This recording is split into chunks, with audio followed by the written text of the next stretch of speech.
ना कोई राजा ना कोई तानाशाह, भारत को चलाता है एक ही किताब, संविधान। 1947 में आज़ादी के बाद भारत को एक मजबूत सिस्टम चाहिए था। तभी डॉक्टर भीमराव अंबेडकर और उनकी टीम ने मिलकर बनाया भारत का संविधान। ये संविधान हमें देता है हमारे अधिकार, जैसे बोलने की आज़ादी, बराबरी का हक और न्याय, और साथ ही दिखाता है हमारी जिम्मेदारियां भी। सोचिए, अगर संविधान ही ना होता तो ना बराबरी हो पाती, ना इंसाफ हो पाता, ना सही नियम ले पाते। इसलिए संविधान को एक किताब नहीं कहा जाता, हमारे देश की आत्मा है। अभी संविधान को समझने के लिए हम आगे बढ़ते हैं। ठीक है, मैं आपको भारतीय संविधान का अनुच्छेद 14 आर्टिकल 14 समानता का अधिकार एक कहानी के रूप में विस्तार से समझाता हूं ताकि आसानी से याद भी रहे और समझ भी आए। कहानी दोस्तों का खेल और समानता। एक गांव में 5 दोस्त रहते थे, राम, मोहन, सिया, अली और जॉन। ये सब रोज शाम को गांव के मैदान में खेला करते थे। एक दिन उन्होंने तय किया कि अब से हर कोई रस्साकशी खेल में हिस्सा लेगा। गांव के बुजुर्ग पंडित जी ने कहा, बच्चों, अगर तुम खेलना चाहते हो तो सबको बराबर मौका मिलना चाहिए।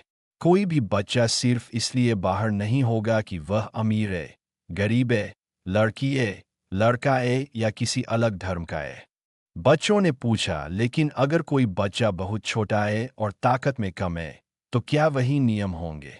पंडित जी मुस्कुराए और बोले, समानता का मतलब यह नहीं है कि सबको एकदम समान चीज मिले, बल्कि समानता का मतलब है हर किसी के साथ न्याय हो। अगर छोटा बच्चा है तो उसे थोड़ा हल्की रस्सी पकड़ने दी जाएगी। अगर कोई बच्चा चोटिल है तो उसे खेलने के लिए अलग विकल्प मिलेगा। अब संविधान की भाषा में अनुच्छेद 14 कहता है, भारत में कानून की नज़र में सब बराबर है। हर व्यक्ति को समान सुरक्षा मिलेगी, चाहे उसका धर्म, जाति, लिंग, भाषा या आर्थिक स्थिति कुछ भी हो। सरकार या कानून किसी के साथ भेदभाव नहीं करेगा। लेकिन समानता का मतलब यह नहीं कि सबको एक जैसी चीजें मिले।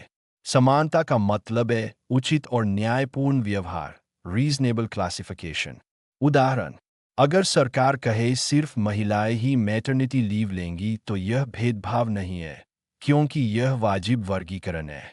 अगर सरकार कहे सिर्फ ऊंची जाति के लोग ही सरकारी नौकरी पा सकते हैं तो यह भेदभाव और असंवैधानिक होगा।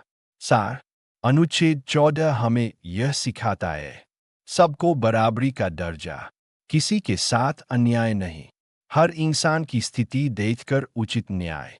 अब सोचिए, अगर उस गांव में खेलते वक्त पंडित जी ये नियम न बनाते तो क्या होता? राम कहता, मैं अमीर हूँ, मैं पहले खेलूंगा। सिया कहती, मैं लड़की हूँ, मुझे बाहर कर दो। अली और जॉन को कहा जाता, तुम अलग धर्म के हो, तुम मत खेलो। तब खेल कभी भी न्यायपूर्ण और सुखद नहीं होता। लेकिन क्योंकि सबको समान अधिकार मिला, खेल मज़ेदार और न्यायपूर्ण बना। इंडियन कॉन्स्टिट्यूशन के आगे के अध्याय को सुनने के लिए बने रहिए इस चैनल्स पे। सब्सक्राइब कीजिए, लाइक कीजिए, शेयर कीजिए।